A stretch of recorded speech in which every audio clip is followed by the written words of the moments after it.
Hi, I'm Trish, and I'm a wilderness ranger here on the Ashley National Forest in the High Winds Wilderness. I'm here today at Grandview Trailhead, which accesses Grandaddy Lake and Grandaddy Basin. It's about 3.5 miles up to the first lake. So you go up over at Hades Pass, and then you come down. The first lake is Grandaddy.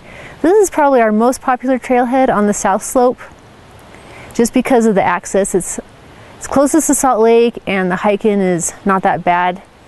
So you've got Grandaddy and Betsy Lake and Mohawk. Those are pretty popular, but don't feel discouraged if you come up here and there's hordes of people on the trail. You might see maybe 100 people, but most people don't go past those first few lakes. If you get past there, then you're likely to see less people the farther up you get, and especially if you go to lakes that are off the beaten trail, then you're less likely to see anybody. So in Grandaddy, since it's our busiest drainage, our busiest basin, we do have management challenges with all the people here. And some of the problems that we have are that people don't really pick up their garbage. I mean, there are definitely people that do, but we pick up a lot of garbage. And a lot of people leave garbage in fire rings, stuff that doesn't burn.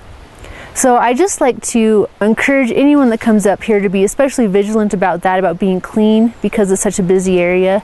Other problems we have up here are people building fires in areas where they're not supposed to. When you're building a fire up here in Grandaddy Basin, you need to be a 1/4 mile away from a lake.